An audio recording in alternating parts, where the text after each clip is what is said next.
je crois que le Dieu puissant c'est Jésus-Christ.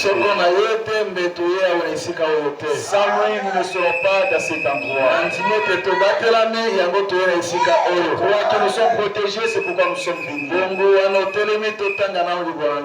Ainsi que comme vous êtes debout, lisons la parole de Dieu. Hébreux chapitre 6. Hébreux chapitre 6. Verset 1 à 3. Les versets 1 à 3. Autant après Matthieu chapitre 5 et 48. Nous lirons aussi Matthieu chapitre 5, le verset 48. C'est pourquoi, laissant les éléments de la parole de Christ, tendons à ce qui est parfait, sans poser de nouveaux de fondements du renouvellement aux œuvres mortes,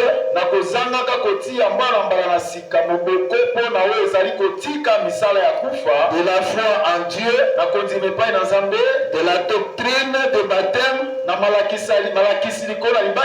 de l'imposition des mains, de la résurrection des morts et du jugement éternel. C'est ce que nous ferons si Dieu le permet. Soyez donc parfaits comme votre Père céleste est parfait.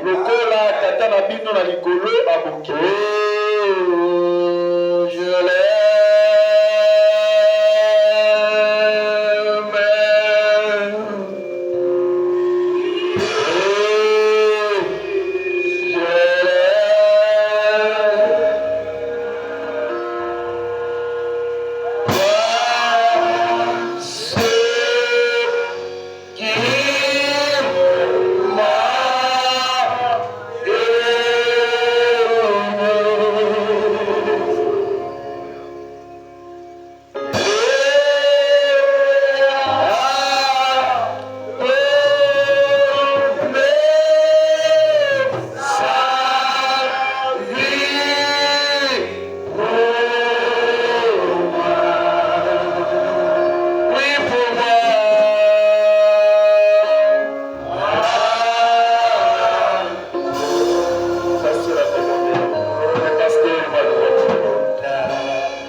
Maladie,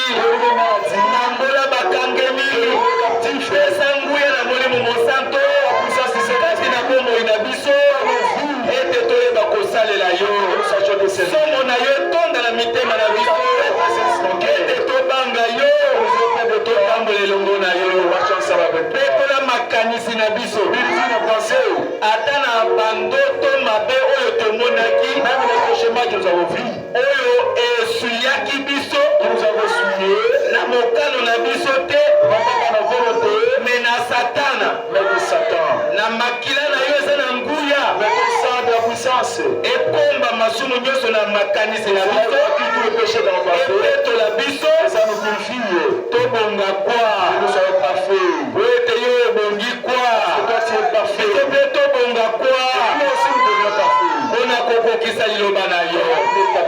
Merci mokonzi ondimi ete oyoki biso ondimi ete opamboli tobondeli na kombo na Yesu Kristo okosana te kopakola biso na nguya na liloba nguya mosanto na kombo na Yesu Kristo okosana te kosimba biso kosimba esalelo na nguya kosimba moko na moko na nguya kombo na Yesu Kristo onakwisa biso na liloba moko na moko asosola esika na ye matondi mpona koyoka biso mpona kopambola eteni ya mabondeli oyo tosali yango na motema na biso moko na kombo na Yesu Kristo.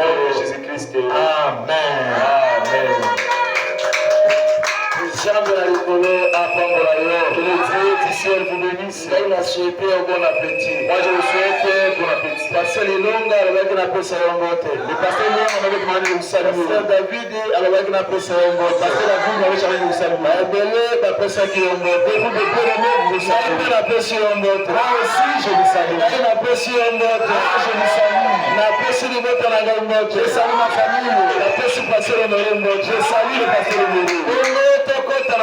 Maintenant entrons dans notre enseignement. Ok, tendons à ce qui est parfait. Vous avez suivi la lecture de la parole. Que nous devons tendre. Attendons à ce qui est parfait. Arrêtons d'usage, je te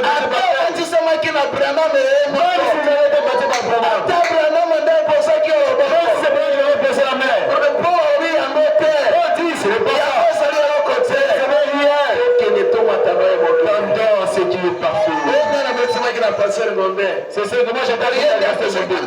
C'est lui qui m'avait posé les mains. Jamais. Tendons à ce qui est parfait. J'aimerais vous tendre à ce qui est parfait. Vous allez suivre le jour passé prophète. Qu'est-ce qui signifie la perfection? Aucun homme ne devait s'approcher de Dieu. S'il n'est pas parfait, il ne va pas vous écouter. Nous avons suivi qu'on commence. Dieu exigeait pour qu'une personne entre dans sa présence. Il a dit que les gens de Nicolas ne pouvaient pas venir à la présence. Dieu au commencement demandait que les gens soient parfaits. Pourquoi Paul dit tendons à ce qui est parfait? Alors que la loi ne pouvait pas mener à la perfection. Parce que dans la loi, aucune personne ne pouvait être sauvée. Parce que nous avons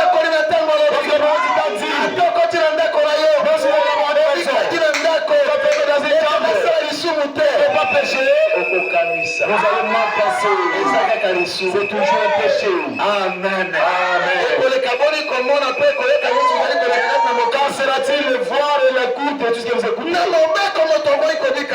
loi, personne ne peut être sauvé. C'est que le prophète a dit condamné. Parce que la manière dont sont venus au monde par notre Père, notre Père, c'est de passer la volonté de Dieu.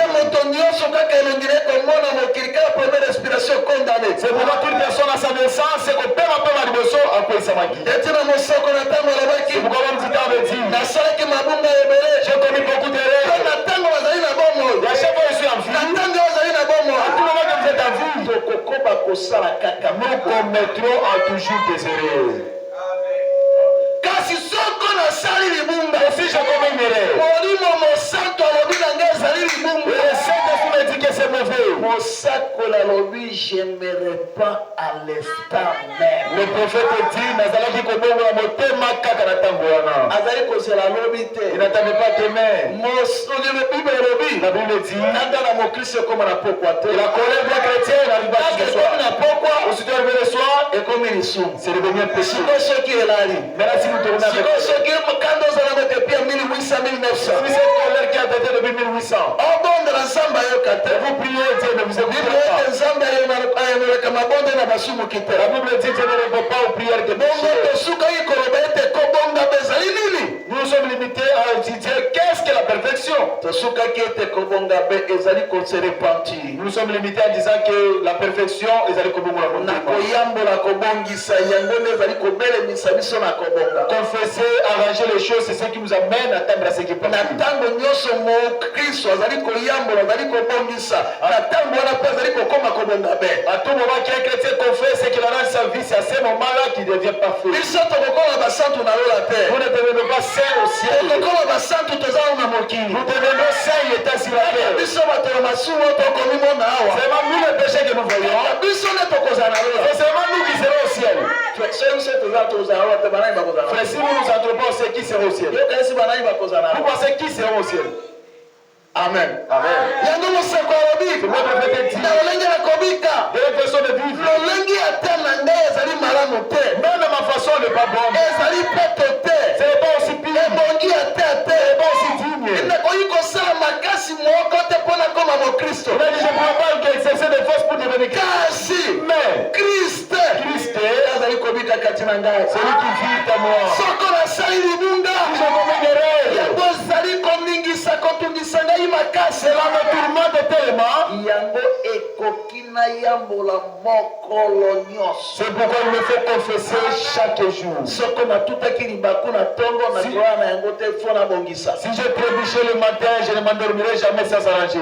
Jamais. Attends, mon gars. nalala na yango te. Je ne peux pas dormir avec. Ata na libondeli yesu oyekosaki bayekoli. Même dans la prière, je l'ai dit à ses disciples. alobi ete na ntango bakobombela Il a dit, laissez-nous prier. obolobaki ete olimbisa masumu na biso lokola tokolimbisaka bakosala biso mabe. Dites toujours pardon nos péchés comme nous pardonnons à ceux qui nous ont été. priere nyonso esengeli pardon ezala na kati. C'est de chaque prière doit avoir le mot de na pardon. pardon yango ekomemao na perfection. Et c'est que Bolimbisama, c'est vous amènera comme ma paix. yango nazali kokota na ngema alakisi ya lelo. C'est pourquoi j'ai hâte dans cette Ok, cérémonie. nazali kotala Hébreu chapitre 6 deuxième partie. Je lis Hébreu chapitre 6, deuxième partie, Page 219. page 219, Ok, na paragraphe 372. paragraphe 370. Ma conduite n'est pas propre. Etamboli na ngai ezali malamu te. Pire. Ezali pete te. Et sainte. Pe ezali mosantu te. Dans un effort pour être chrétien. Na makasi ete po ete moto okoma mokristo. Jamais. Ata te. Na etamboli na ngai te. Dans ma façon de marcher, Na makasi na ngai ce te. n'est pas par ma force. yokanisi kokila 50 jours 50 100 jours nde okomiso na perfection. Vous pensez que jeûner pendant 50 jours, 100 jours, deux, comme à Kobongabe? tokoteya nde okomiso na perfection. Vous êtes péché, c'est ça que vous amenez à Kobongabe? Jamais. Attends, mon Dieu. osakolobi ete na effort ata moko te okomisa ngai mokristo. Le prophète dit aucun effort ne me fera venir à mais Christ. c'est Christ à moi. Christ est là à moi. Je l'aime. Si je fais quelque chose de mal, cela me culpabilise. Kaka soko na sali. Aussitôt fait commettre quelque chose de mal. Tango wana nakoloka condamnation. C'est à ce moment même que vous allez connaître le point Ezali elembo ya kolakisa ete Kristo azali kati na yo. C'est le signe de montrer que Christ est en vous. Elembo ya kolakisa ete ozali na molimo mosantu. C'est le signe de montrer que vous avez le Saint-Esprit. osakolo ete na ntango kaka nasali eloko moko ya mabe. Le prophète dit aussitôt commettre quelque chose de mal. Si je fais quelque chose de mal, cela me culpabilise. Tout de suite je dis, oh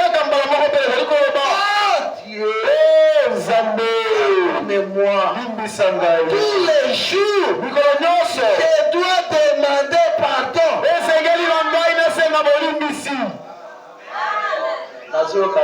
Je n'attends pas des amen. Tous les jours. Le prophète a dit Même à même dans chaque prière, ça demande avant de présenter des requêtes, vous priez pour une personne. Commencez d'abord par demander pardon pour vous-même. Commencez par vous purifier. En vous lavant par le sang. C'est alors que vous pouvez présenter les requêtes. C'est pour vous dire, pardonnez-moi. Tous les jours, je dois demander pardon. Tous les jours, et vous aussi certainement. C'est-à-dire, peut-être, pas vous aussi, pas vous aussi, tous les jours, nous connaissons. et c'est un pardon. Vous devez demander pardon. Parce que nous sommes pas dignes. À tout moment que nous sommes dans cette chair, nous voyons, nous écoutons, nous pensons. C'est à tout et tous les moments-là nous concernons le péché. C'est pourquoi de chaque prière, nous devons demander pardon. C'est pas si une personne qui m'a suivi. Est-ce que c'est un amen? Tous les jours, nous avons dit, nous connaissons. c'est toi demander pardon. Et c'est bien, je dois demander pardon. Parce que je ne suis pas dit. Par ma façon de vivre, je ne suis pas dit.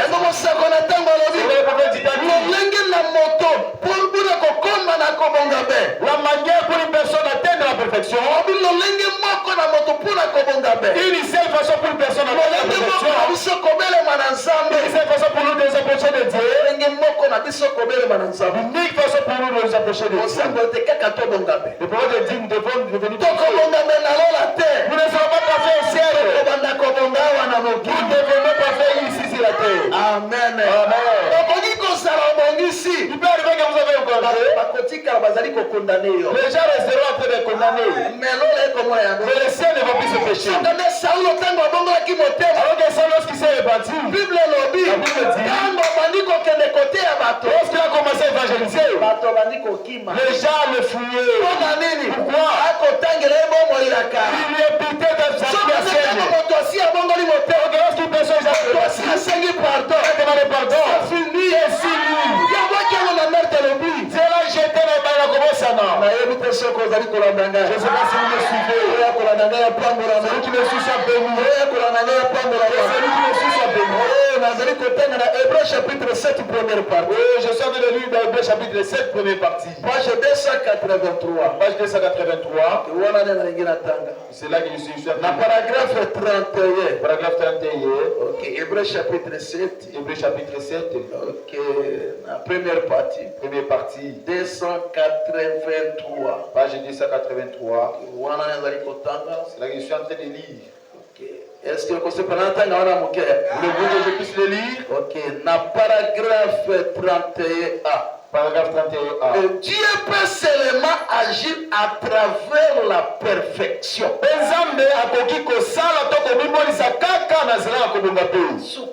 C'est tout. C'est l'unique façon pour Dieu de faire. L'unique façon pour Dieu de m'utiliser. L'unique façon pour Dieu de vous utiliser. C'est seulement par la perfection. Pour que devenez parfait, c'est seulement par la perfection. Comme nous l'avons vu la fois passée. Après ça, qu'est-ce que cela va nous apprendre? Parce qu'il est parfait. Béni soit son nom. Les canaux à travers lesquels Dieu agit doit être parfait. Parce qu'il ne peut agir qu'à travers la perfection. Rien d'autre. Il ne se salira en aucun cas.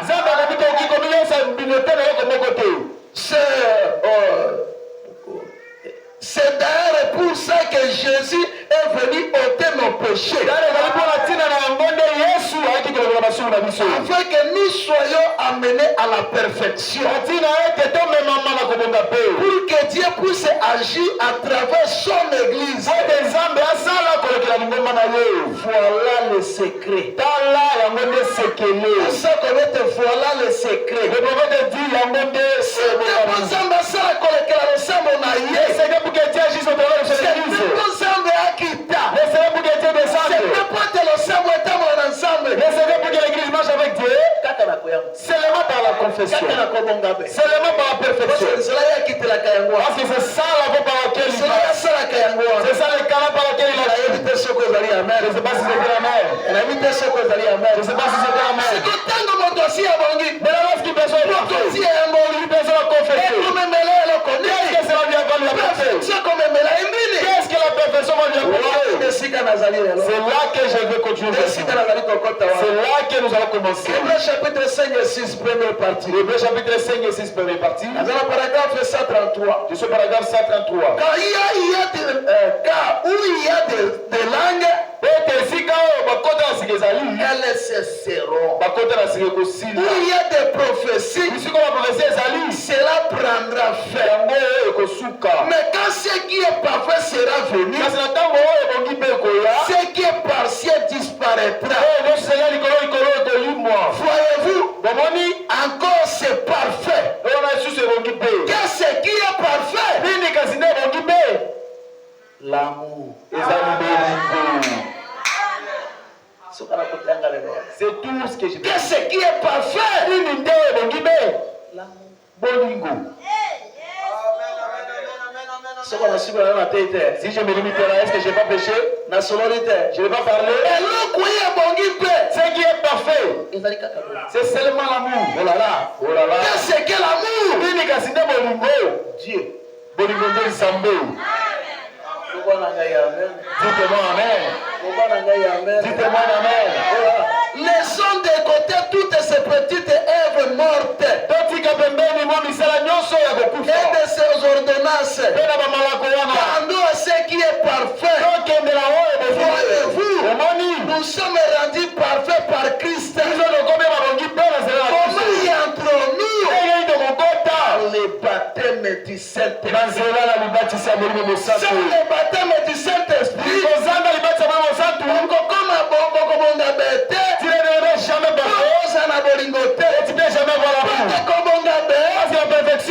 C'est l'amour. Je ne sais pas si c'est un amen. La perfection. C'est ça l'amour. C'est tout. Ne pensez pas que nous allons gravir des montagnes. Est-ce que vous allez amen? Est-ce que c'est un amen? La perfection c'est quoi? C'est quoi? C'est quoi la perfection? Oh là là. Merci. Ok, tout comme la niveau. Continuons. La perfection. C'est une autre chose. C'est rien que l'amour. Tout se trouve dans ça. Tout est lié par le sang. Sans l'amour, nous n'irons jamais au ciel. Même lorsque le prophète est allé au-delà du dos du temps, on lui a dit sans l'amour parfait, vous n'y entrerez pas ici. Le prophète dit tout s'est déversé dans l'amour. Il a dit personne qui a l'amour. Il personne qui a le Saint-Esprit. Il supportera les faibles. Oh là là. Adoption partie 3. Adoption partie 3. À la page 65. J'ai lu page 65. Au paragraphe 24. Paragraphe 24. Est-ce que vous allez? Êtes-vous? C'est là que nous sommes aujourd'hui. Perfection, c'est l'amour. Et c'est dans l'amour. Et tout cela est ficelé. Amen. Amen. Nyonso de jeunesse à la Apocalypse, nyonso ekangemi c'est tout de jeunesse à l'Apocalypse c'est ficelé par l'amour.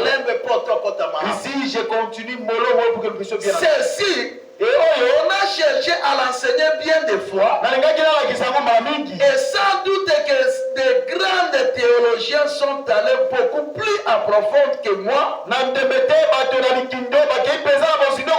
Et je le pourrai. Mais ce que je vais essayer de vous faire comprendre, c'est ceci.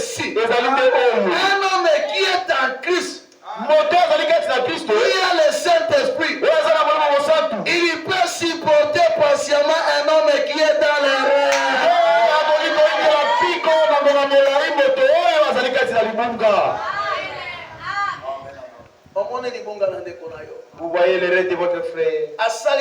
Il a commis des rêves. Vous avez vu cela. Et puis vous avez le Saint-Esprit. Mais il y a un pico.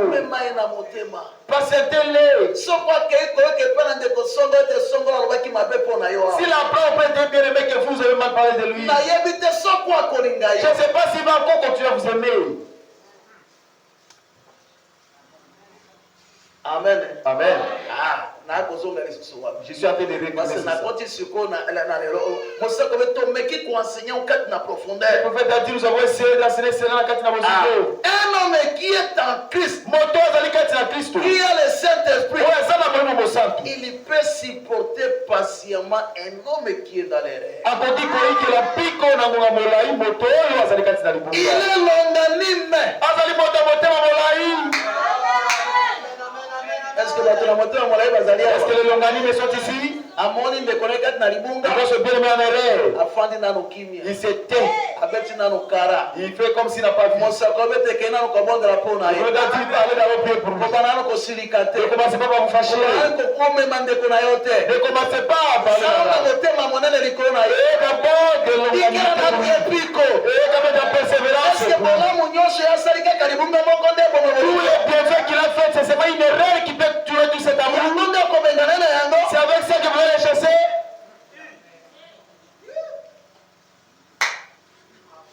Est-ce que c'est amen? Est-ce que c'était amen? Là, ce n'est pas le prophète. Là, le prophète n'a pas parlé. Oh là là. Oh là là. Oh là là. Oh là là. Il est longanime. Tout. Nyoso. Il est tout. Patient. Il est gentil. Fidèle. Rempli de l'esprit. Il n'est jamais négatif. Il vous aime le matin et les après-midi, il ne veut plus de vous. Il y a une personne qui a laissé d'esprit pas comme cela. Si vous aimez le matin, à midi, continuez à vous aimer. Et le soir, il continuera à vous aimer. Jamais négatif. Oui, s'il vous aime, il vous aime. Il vous aime seulement. Il y a une personne qui vous aime. C'est la personne dont on dit dans Ordre 63 par verset 7. Même si vous me voyez en erreur, si vous voyez passer en erreur, comme père, venez me voir en privé. Le prophète dit, Yakomo Nangai na kuku. Et l'homme Nangai sika ongai na kwei. Montrez-moi mes erreurs. Na uko sale comme sur moi tezali malamu soka ndeli bunga. Je peux agir pensant que je suis en train de bien agir alors que c'est une erreur. C'est vous qui avez vu. Yakakutanga. Allez me voir. Yakoyebisanga. Allez m'en parler. Pasteur. Combattez-lui. Azali mberite akokata yo. Il n'a pas une machette pour vous couper. Même si c'est fâché comment? Voyez. Général. Les enfants de général. Ce qui est colonel ailleurs. Si un colonel il a fait trembler. Capitaine a colonel. Si un capitaine venait, il est tremblé. Je vous dis. Si son enfant venait, est-ce qu'il va saluer son papa? Mais je pose la question. Si sa femme venait. Et mon mari. Mais il ne connaît même pas tout ça. Ah, laissez-moi. Pourquoi? C'est l'enfant de la maison.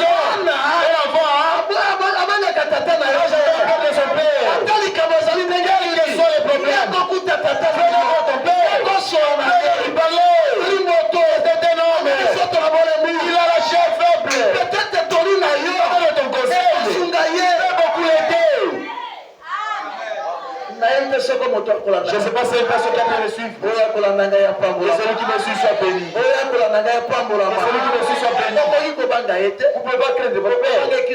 Pourquoi le craindre jusqu'où? Vous allez plutôt le respecter. Vous n'allez pas le voir dans les rêves.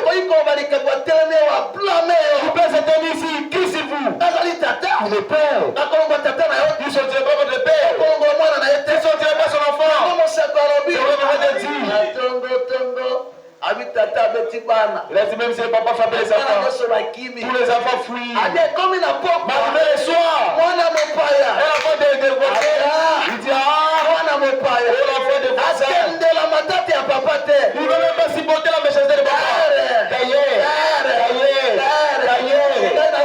Moi je venais de Goma. Il n'est pas mon pasteur. Il n'est pas le de Kimi.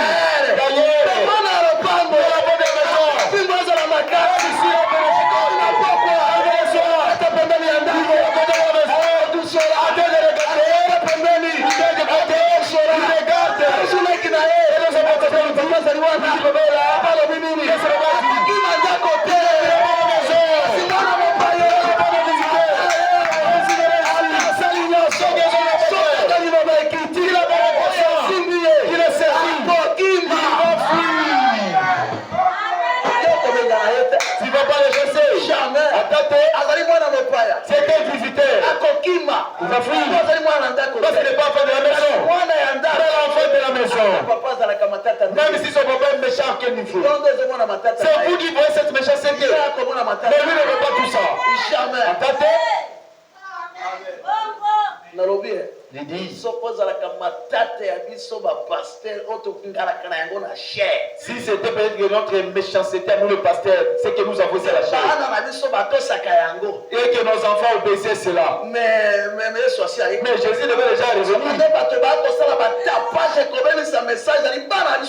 Alors que s'il y a des gens qui détruisent la réputation du message, c'est les enfants pour nous les pasteurs. Voilà ce que les gens disent, que ce sont les démons que vos papas chassent et qui viennent sur vous.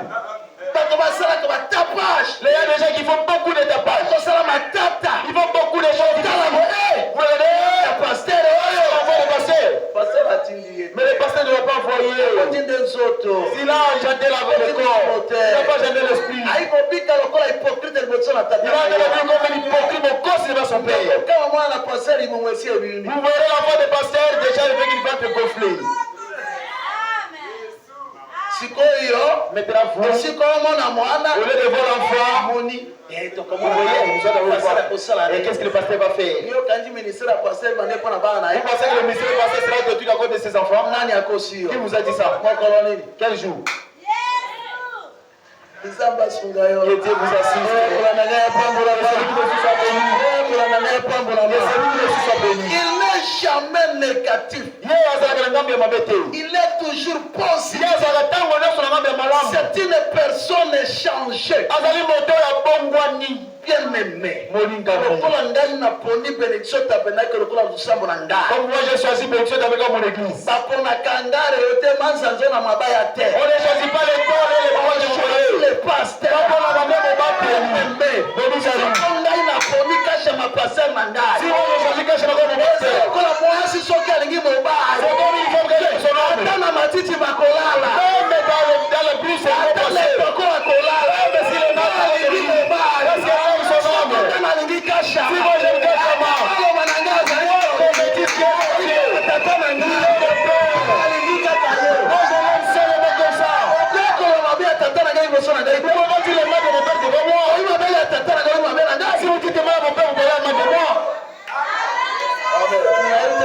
Je ne sais pas si c'est pour la mère.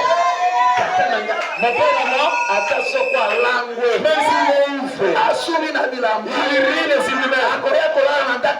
Il viendrait dormir dans ma maison. Le bon et puis pas chez moi. Même s'il n'est pas ressorti, s'il y avait une part, il viendra dormir chez moi. Parce que c'est mon père. Celui qui m'a chanté. Même si c'était mon père, il est mon père.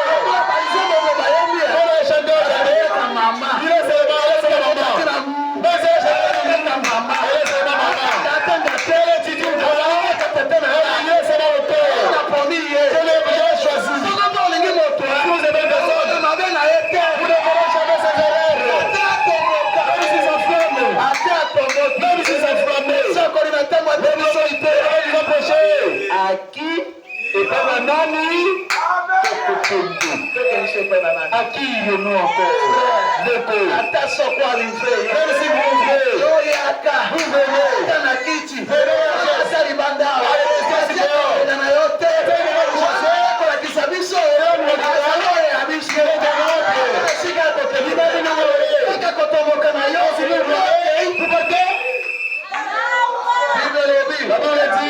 kati na biso. Ils sont sortis au milieu de nous. Ezalaki bona biso. Parce qu'ils n'étaient pas de notre.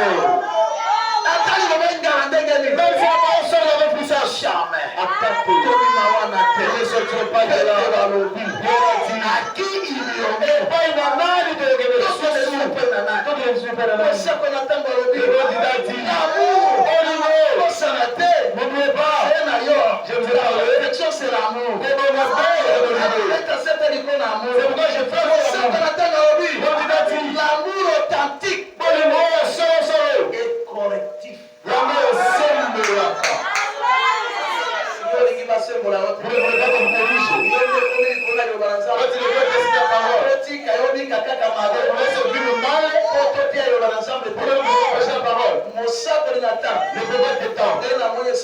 Je n'ai jamais vu là où on a consacré le malheur de ses enfants. Si vous avez des citations, moi je vais en il n'a jamais arrêté le péché qu'à tant la mort. C'est la parole de Dieu.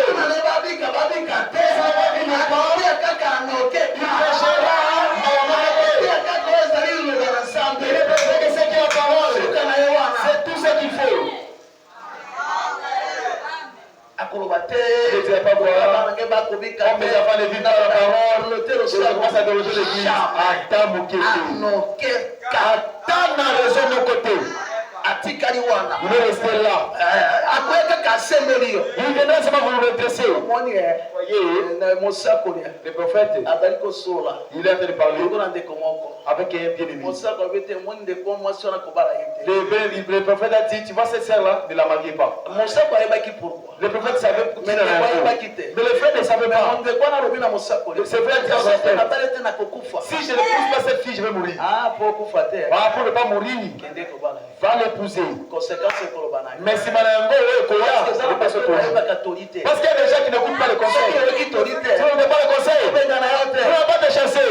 Vas-y. Mais ce qui vous attend, vous allez vous souvenir de ce conseil. Je ne sais pas si c'est une personne qui a de me Dieu se cache et se révèle dans la simplicité.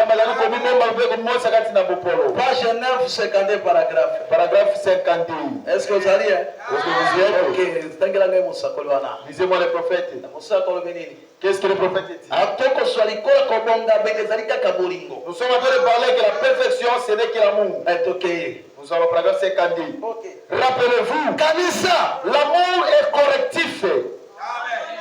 Soko osali mabe topanga yo te. Si vous commettez une erreur et qu'on ne puisse pas vous blâmer, Soki mpe omoninga na mabe okoki koya kosembola ngai te. si vous me voyez une erreur, vous ne viendrez pas aussi me corriger. C'est ça la perfection. Et à moi, La perfection c'est l'amour. l'amour L'amour est correctif. et sembolaka. Ok. Continuons. Ah. Vous voyez, Amoni. toujours Mokolo nyonso. l'amour authentique Bolingo siki siki. est correctif. Est-ce que vous allez amen? Est-ce que c'est un amen? Est-ce que vous allez amen? Est-ce que c'est un amen? Bolingo pesa siki. Un amour correct, un amour authentique Pamelaka. est correctif. Sembolaka. Ça corrige. Ezali lokola. C'est comme si Okoloba na moto tika komela masanga. vous dites à une personne, arrêtez de prendre Okola le ko tika komela masanga. Lorsque vous dites c'est pour mon bien, C'est pour na bolamu na. mais c'est pour ton bien. Tika komela makeza pour na bolamu na. Arrêtez de fumer, c'est pour ton Tika bien. komela pour na bolamu. Arrêtez la position, c'est pour ton bien. Tete to matakawa pour na kosembola yo. Lorsque nous montons, c'est pour vous corriger. Amour. Et là, dans vos Pasila tamatiawa. et parce que c'est mon il blâme. Il blâme mes enfants. Kaka kosembola Il est yo. en train de vous corriger. Kende na mabe te. Parlez dans le mal. Otambola na motindo malamu. Que vous marchez correctement. Il y a mon bolingo. Soko pe basemboli yo. Si on vous corrige, acceptez. Moto a comme la perfection attend la baptême du Saint-Esprit né yango wana. Laissez-le montrer que cette personne a sur le bâtiment mon sang, il y a mon délébo. Mama na ngeket na maboti kangeket na maboti. Vous me voyez dans les rêves, vous me laissez dans cette rêve, mais vous ne pouvez pas l'amour pour moi. Je vais te faire faire ton frère. D'abord, on dit qu'il y a un déco et pas un déco dans l'eau. Écoutez. Va les voir. Avec mes autres la bolembu. Il a une chair faible. Peut-être à tout tika karibaku. Mais le message juste accroché. Yo sunge pas tambola mala. Aidez-le bien marcher. On nous compare de ndeko na yo. Ne cherchez pas comme vous qui c'est ton frère. Jamais. Attendez. Pour ça qu'on attend dans le Le prophète identique. Vous allez sonner. C'est honteux Bate. pour un berger Mungisa. de perdre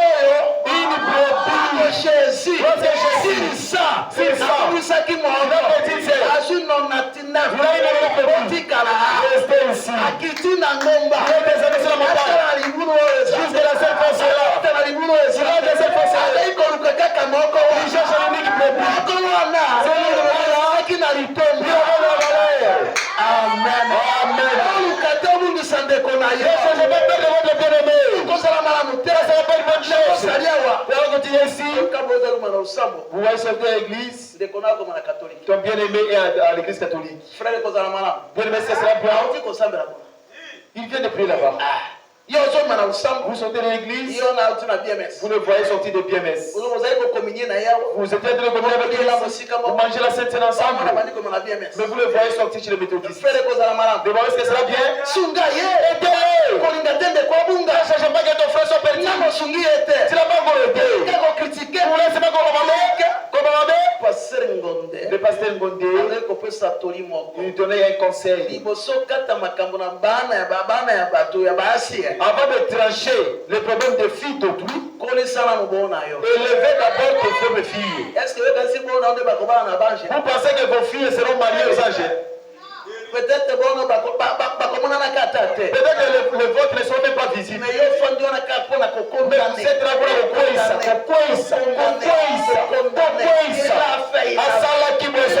qu'est-ce qu'il faut faire? Qu'est-ce qu'il faut faire pour les sauver? Pour les sauver, c'est les chasser. C'est ça que vous êtes content de ça? C'est ça que vous trouvez bon? Dans la barque, tout le monde est important. Ne cherchez pas à perdre votre bien-aimé. Qu'ils soient même perdus lorsqu'il est traversé de l'autre côté. À chaque fois qu'ils ont envie, s'il ne veut pas, agenouillez-vous d'abord. Priez d'abord Dieu. Il peut arriver que adolescence c'est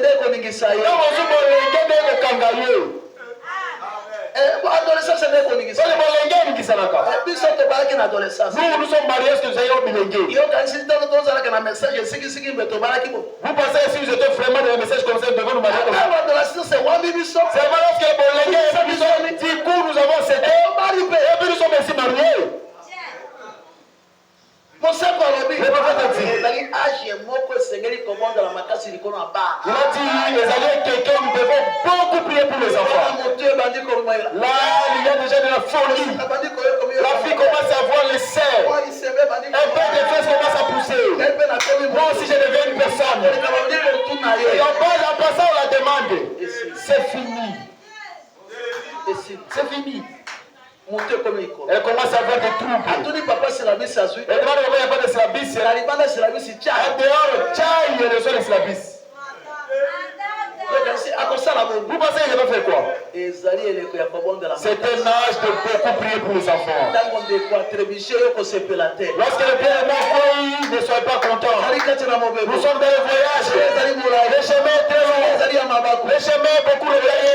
Vous ne savez pas ce que vous avez demain. Je ne sais pas si c'est une personne qui m'a suivi. C'est pourquoi l'amour est correcté. Allez d'abord chercher votre bien-aimé. Parlez-lui. Peut-être ton conseil va l'aider. Le prophète a dit, c'est celui de se cacher. Lorsqu'Adam avait péché, lorsqu'il était devant Dieu, il est allé se cacher. C'est qu'il est caché.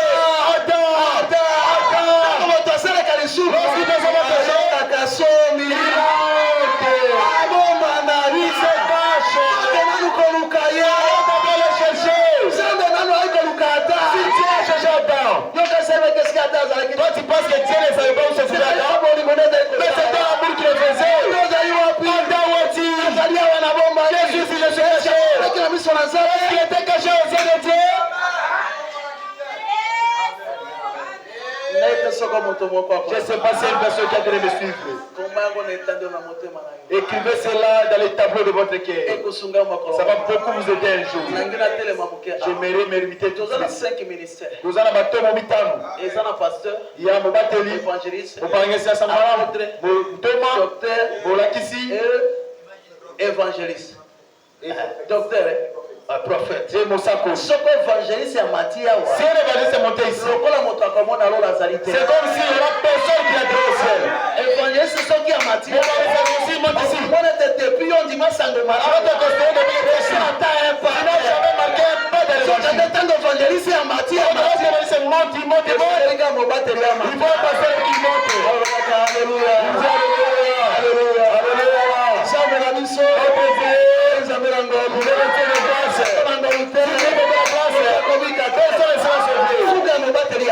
tout ce qu'on va faire. C'était méfiant. Il y a des choses qui le regardent et ils mettent de côté.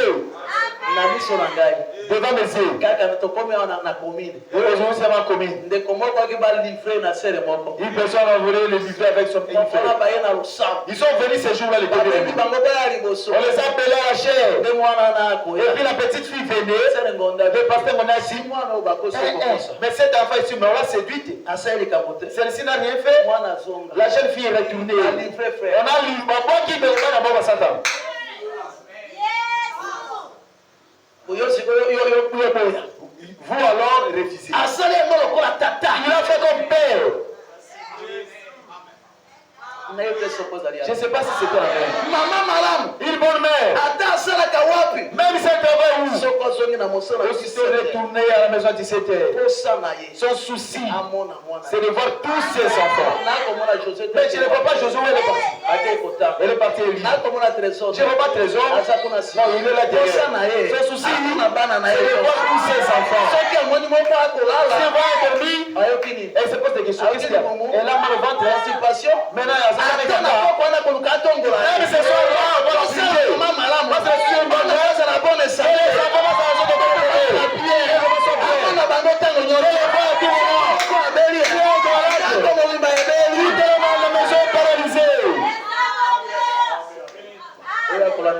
Que celui qui me suit soit béni. Que celui qui me suit soit béni. Ok. Ceux qui vont à Ismont. Il va comme ça. Il vous dira. Mais évangéliser, mais qu'il a comme le kili. Ceux qui vont à Ismont. On dit le morceau d'évangélisme. Zambé.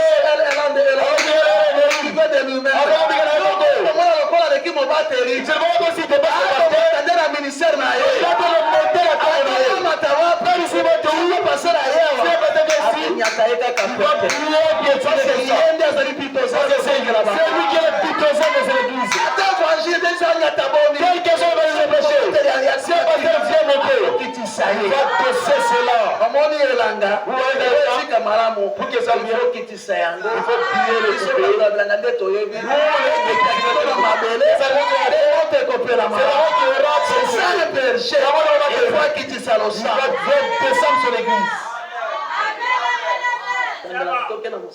Continuez avec les prophètes. Est-ce que vous allez? Est-ce que vous y êtes?